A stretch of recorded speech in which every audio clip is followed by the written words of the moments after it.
അങ്ങനെ ഇരുന്നപ്പോ ഒരു ദിവസം അമ്മ ഇതാ ഈ പേനകം അവിടെ നിന്ന് അങ്ങ് പോയി പാവറട്ടി ടൗണിൽ വെച്ചാണ് മകളെ ഏതോ ഒരുത്തന്റെ ബൈക്കിന്റെ പുറകിലിരുന്ന് മോള് പോണ കണ്ടു. എന്നും ഓരോ പരിപാടികൾ പറഞ്ഞു പോകുന്ന മോളെ കണ്ട അമ്മ വീട്ടിൽ കാത്തിരുന്നു. കോളേജ് കുമാരി 5:30 മണിക്ക് വീട്ടിലേക്ക് പടികളെല്ലാം കയറി വന്നപ്പോ അമ്മ ചോദിച്ചു, നീ എവിടെയായിരുന്നു ഇതുവരെ? അമ്മ സ്പെഷ്യൽ എന്ന് പറയേണ്ട താമസം. അമ്മ പറഞ്ഞു, നുണ പറയണ്ട, ഞാൻ നിന്നെ കണ്ടു. കണ്ടോ? ആരുടെ പുറകിലിരുന്നാ നീ പോയത്? അയ്യോ അമ്മ, എനിക്ക് എന്റെ ആങ്ങളയെ പോലെയാണ് എന്ന് പറഞ്ഞു. അമ്മയ്ക്ക് സമാധാനായി. 3 ദിവസം കഴിഞ്ഞപ്പോ ഈ പോലെ പറഞ്ഞവന്റെ കൂടെ കുട്ടി പോയി. പോലെ ഇപ്പൊ എന്താന്ന് മനസ്സിലായില്ലേ? പോലെ എന്ന് പറഞ്ഞ അല്ല എന്ന് അർത്ഥം. അങ്ങനെയൊന്നും അല്ല.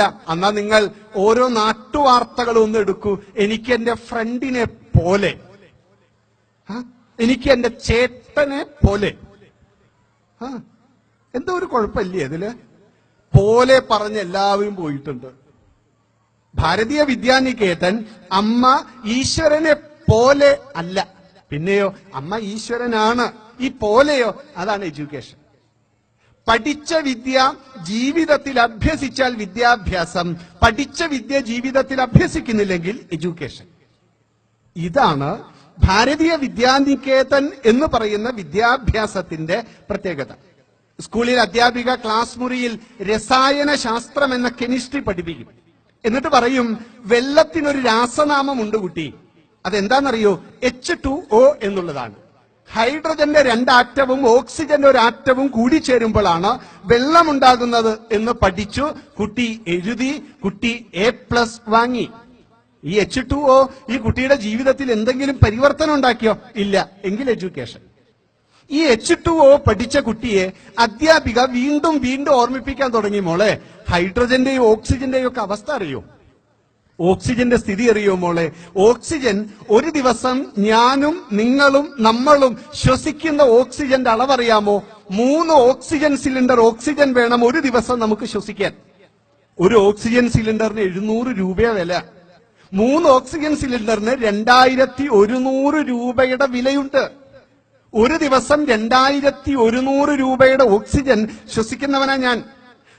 ഞാൻ 1 വർഷം ജീവിച്ചാൽ, എനിക്ക് 1 വയസ്സ് വരെ ഞാൻ ജീവിച്ചാൽ, ആ 365 × 2100 5 ലക്ഷത്തി അല്ല 6 ലക്ഷത്തി സംതിങ് അല്ലെങ്കിൽ 7 ലക്ഷത്തി സംതിങ് അത്രയും രൂപയുടെ കടക്കാരനായി ഒറ്റ കൊല്ലം കൊണ്ട്. ഞാൻ 66 വയസ്സ് വരെ ജീവിച്ചാൽ 5 കോടി രൂപയുടെ ഓക്സിജൻ ശ്വസിച്ചിട്ടുണ്ട്. മനസ്സിലാവുണ്ടോ? ഒരു കടവില്ലാന്നും പറഞ്ഞല്ലേ ഈ നടക്കണത്. ആരെങ്കിലോടും കുറച്ചൊരു ദേഷ്യം വന്നാൽ അവന്റെ മുഖത്ത് നോക്കി നീ പോടാ പുല്ലേ എന്ന് പറയുമ്പോൾ ഈ പുല്ല് തന്ന പ്രാണവായു ശ്വസിച്ചിട്ടാ ഈ പറഞ്ഞത്. അങ്ങനെ ഞാൻ വളരെ നിസ്സാരമായി കാണുന്ന ചെടികളോട്, പൂക്കളോട്, പുൽകളോട്, മരങ്ങളോട്, വൃക്ഷങ്ങളോട് അപ്പൊ എനിക്ക് ബാധ്യതയില്ലേ? അവർ തന്ന ഓക്സിജൻ സ്വീകരിച്ചല്ലേ ഞാൻ ഈ ഭൂമുഖത്ത് ജീവിക്കുന്നത്? എനിക്കിവിടത്തെ പ്രകൃതിയോട് ബാധ്യതയില്ലേ? ഞാൻ എന്റെ ഓരോ പിറന്നാളിനും ഒരു ചെടി നട്ടുവളർത്തി 66 വർഷം കൊണ്ട് 66 വൃക്ഷം വെച്ച് പിടിപ്പിച്ച് ഞാൻ ശ്വസിച്ച ഓക്സിജനോടുള്ള എന്റെ ഋണം, കടം ഞാൻ വീട്ടണ്ടേ? അങ്ങനെ പ്രകൃതിയോടുള്ള എന്റെ കർമ്മം ഞാൻ ചെയ്താൽ എനിക്ക് വിദ്യാഭ്യാസമായി. അതുവരെ എനിക്കുള്ളത് എഡ്യൂക്കേഷനാണ്. വെള്ളത്തിന്റെ സ്ഥിതി എന്താ?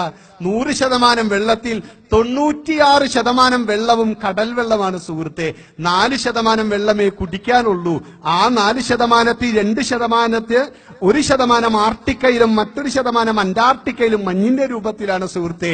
ബാക്കി കുടിക്കാൻ 2% വെള്ളമേ ഉള്ളൂ. അതിൽ 1% വെള്ളം കട്ടി കൂടിയ വെള്ളമായതുകൊണ്ട് അതും ശുദ്ധജലത്തിന്റെ ഗണത്തിൽ പെടുത്താൻ പറ്റില്ല. പിന്നെയോ ഈ ഭൂമുഖത്ത് ഒരേ 1% വെള്ളം മാത്രമാണ് കുടിക്കാൻ പറ്റുന്നത്. ആ വെള്ളത്തിനോടുള്ള നമ്മുടെ സമീപനം എന്താ? ചെറിയ 2 കൈ കഴുകാൻ ടാപ്പ് തുറന്നാൽ ലിറ്റർ കണക്കിന് വെള്ളം അങ്ങോട്ട് പോവുകയാണ്. ഹരിമുരളീരവം കേട്ട് കുളിച്ച് ഷവറിന്റെ ചോട്ടിൽ നിന്ന 8 മിനിറ്റ് നേരത്തേക്ക് ലിറ്റർ കണക്കിന് വെള്ളം പോയി. എത്ര വെള്ളം നമ്മൾ വെറുതെ കളയേണ്ടത്? ഈ സമസ്ത പ്രപഞ്ചത്തിലും ശുദ്ധജലം കിട്ടാതെ മരിച്ചു വീഴുന്ന ചെറു പ്രാണികളെ കുറിച്ച് പോലും, ചെറു ബാല്യങ്ങളെ കുറിച്ച് കഥ കേട്ട് കണ്ണീരണിഞ്ഞവരല്ലേ നമ്മൾ. ശുദ്ധജലത്തിനോടുള്ള നമ്മുടെ സമീപനം എന്താ? നമുക്ക് എഡ്യൂക്കേഷനാണോ വിദ്യാഭ്യാസമാണോ? വിദ്യാഭ്യാസമാണെങ്കിൽ പഠിച്ച വിദ്യ ജീവിതത്തിൽ അഭ്യസിക്കണം, അനുവർത്തിക്കണം, അനുഷ്ഠിക്കണം, ഉപാസിക്കണം, അതായിത്തീരണം എന്നുള്ള വിദ്യാസമ്പ്രദായമാണ് ഭാരതീയ വിദ്യാനികേതന്റെ വിദ്യ എന്ന വിദ്യാഭ്യാസം എന്ന സങ്കല്പം. അതുകൊണ്ട് അവസാനിപ്പിക്കട്ടെ, ആ ഒരു വിദ്യാഭ്യാസത്തെയാണ് ഈ ചെറിയ ചെറിയ ക്ലാസ് മുറികളിൽ നടക്കുന്നത്. കാണുമ്പോൾ കണ്ണഞ്ചിപ്പിക്കുന്ന വിദ്യാലയങ്ങൾ നമ്മൾ ചുറ്റുപാടും കാണുമ്പോൾ ഇവിടെ വലിയ കണ്ണഞ്ചിപ്പിക്കാൻ പറ്റുന്നതൊന്നുമില്ല. നമ്മുടെ കുട്ടികൾ AC മുറിയിൽ ഇരുന്ന് പഠിക്കണമെങ്കിൽ എഡ്യൂക്കേഷൻ കിട്ടും കേട്ടോ. കുറെ അപ്പിയറൻസ് കാണണമെങ്കിൽ ടൈയൊക്കെ കെട്ടി പോണമെന്ന് ആഗ്രഹിക്കുന്നുവെങ്കിൽ തീർച്ചയായും നിങ്ങൾ എഡ്യൂക്കേറ്റഡ് ആവും. പക്ഷേ വിദ്യാഭ്യാസം വേണമെങ്കിൽ അതിന്റെ പിന്നിലുള്ള മനഃശാസ്ത്രപരമായ സമീപനം ഈ വിദ്യാലയത്തിൽ ഉണ്ട്. അതുള്ളത് കൊണ്ടാണ് നികേതനം എന്ന വാക്ക് പറഞ്ഞുകൊണ്ട് അവസാനിപ്പിച്ചത്. ഈ ഒരു വിദ്യാഭ്യാസ സമ്പ്രദായത്തിൽ